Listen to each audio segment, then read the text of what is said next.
or teach you how to get karma on Reddit using your computer.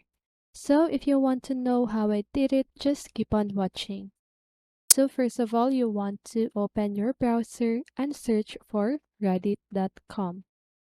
Then just go ahead and log in your account.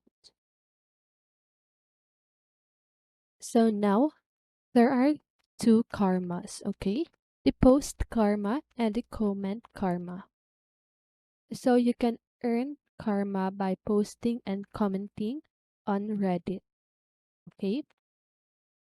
So if you want to earn karma, just go ahead and comment on any Reddit post that you want and also post a lot of topics on Reddit, okay?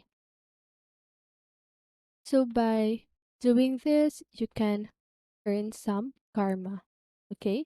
And here, as you can see right here, there's this arrow and the downward arrow, right? So when you post something on Reddit, you should also have this.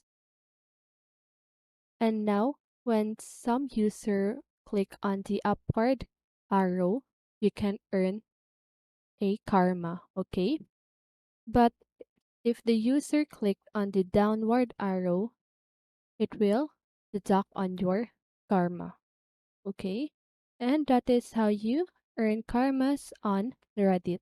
So I hope this video helped you, and if it did, make sure to like, subscribe, and hit the bell notification so you won't miss a video. See you in the next one, and have a great day.